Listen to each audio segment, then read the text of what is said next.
యాదవల పెద్దిరాదు కళ్ళ చూసిండు వారికి ఏమన్నారా నాకు గండము లేదు గండమట్టరా నా గండం వచ్చిందట మిమ్మల్ని ఓడివనని గ్రామల్ల మొత్తం ఒంటికాలు ఖైదీ మా దగ్గర ఒక బందికారం ఆ ఒంటికాలు ఖైదీ వేసి తరాలు చేసి తలుపులు వేసి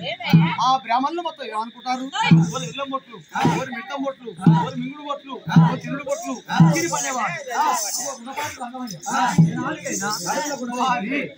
వారి విద్య ఏనాటికైనా వారి విద్య ఒక ఉద్రా విద్యాది మంచోడు కాదు యాదవరాదు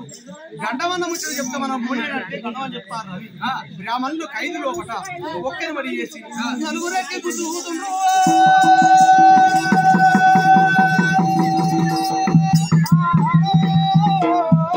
ఒక్కరి మరి చేసి ముగ్గురు బట్టి వీరుస్తూ ఉండ్రే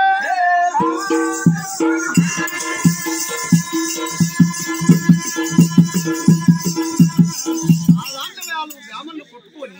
మనం కొట్టుకొని చచ్చిపోతాం మన భార్య పిల్లలకు ఎడవాచిపోతాం మన పిల్లలాగమవుతారు ఓ దేవుడా భగవంతా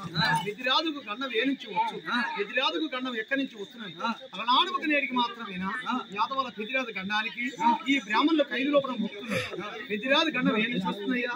అగో గారుమల్ల కోట నరమండలం అన్నన్నవాడు నాలుగెత్వరాదు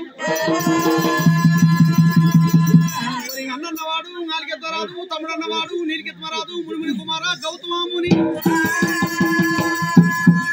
వాళ్ళు క్షత్రియ రాజులు క్షత్రియ గుణం వాళ్ళందరికంటే పెద్దవాడు 3 చిరములు 6 వస్తాలు రామణ బ్రహ్మాంత లవగల్లవాడు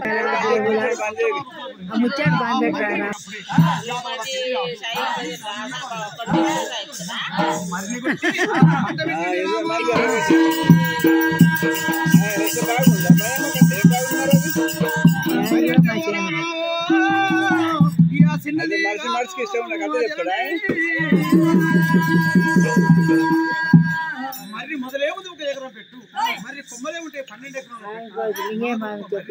మరి మీద ఉన్న 1,00,000 పక్షులు అంశిన గుడ్లు 6 లక్షల గుడ్లు అమసనే గుడ్లు 7 లక్షల గుడ్లు ఆ గుడ్లు వలిగే గుడ్ల నిలవే ఒక దైవం ఒక మడుగులై కట్టింది ఏ నాటికైనా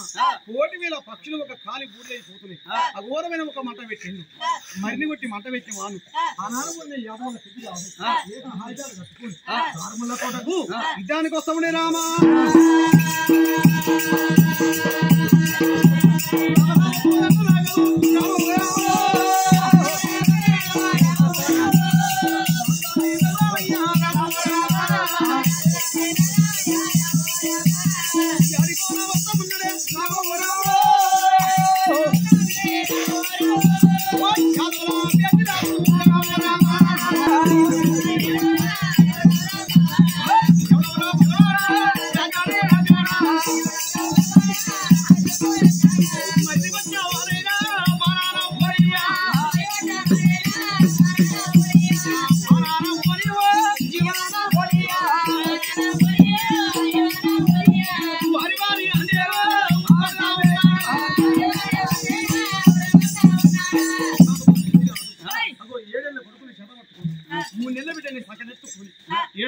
మేడ ఎక్కి చూస్తే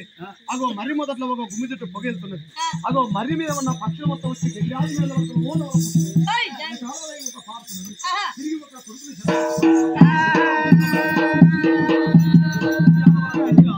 కొడుకు బిడ్డ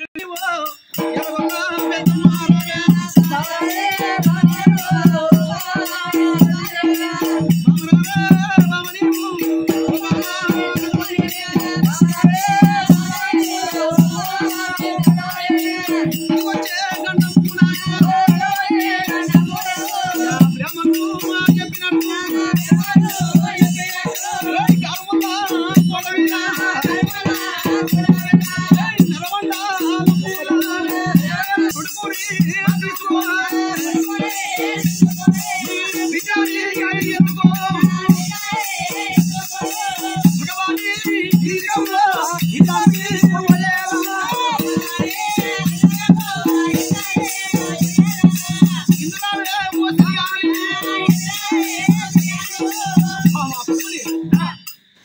భూఖండము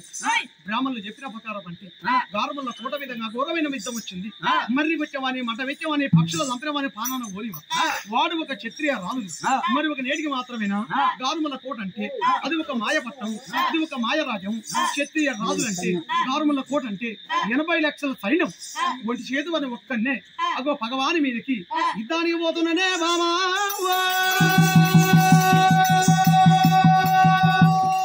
ఓ చెలియా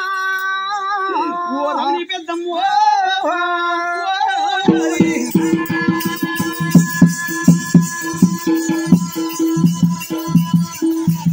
గ్రామాల తీసుకుపోయి ఒక ఖైదులో వేసిన అత షేరు ఒక నూకలు పావు షేరు ఉప్పు ఒక ఉప్ప చెప్పిన ఆ ఖైదులకి వెళ్ళి బ్రాహ్మణులు తీసి ఆ బ్రాహ్మణులకు కట్నాల కానుకలు ఇచ్చి వాళ్ళ దానికి పాటి ఆవలం అందా మనిషికి ఒక ఆవును ఒక నేటికి మాత్రం దానం మంచి పెట్టు బామా ఈ కొడుకును బిడ్డని చేత పట్టుకో మర్రి వచ్చామని పానాన ఒనియ మర్రికి రక్తము మడుగులై కట్టాలి ఆకు తప్పుడైతే 66 పెనుగలు మర్రి కింద వరగాలి ఉమ్మ తప్పుడైతే 1,000 పెనుగలు మర్రి కింద వరగాలి అడుగడుగు పెనుగలు ఆపతి మొక్కులు ఏనాటికైనా మోకాల పట్టి రక్తము ముళ్ళ వంటి పెనుగలు మర్రి వచ్చే పగవాని పానాన ఓడివనే నేను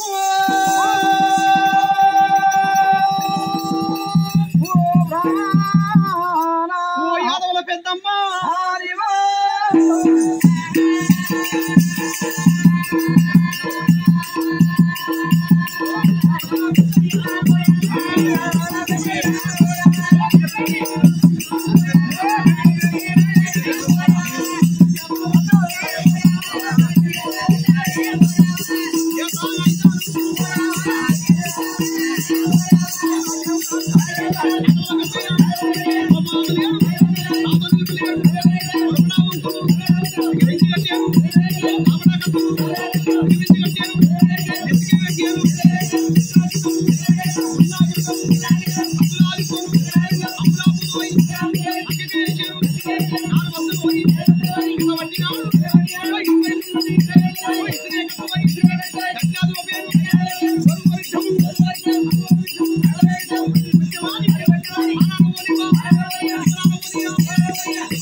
నీ రాజ్యం ఎక్కడ, నీ దేశం ఎక్కడ, నీ భూమి ఎక్కడ,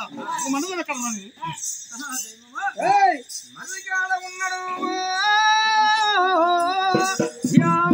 గౌతుడే మాత్రముగా గౌతుడు మాత్రం మరిని వచ్చి ఒక మంట పెట్టుకున్నాడు పోయినవాడు కాదు.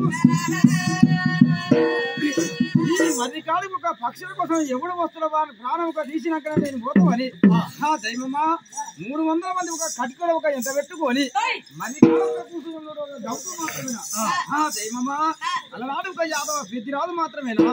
ఏదో ఆయుధాలు కట్టుకుని ఎవరు వారి చూడని కూడా వస్తూ ఉంటే ఆ పెద్దిరాజు ముఖం చూసి గౌతుడు ఏమని ఒక మాట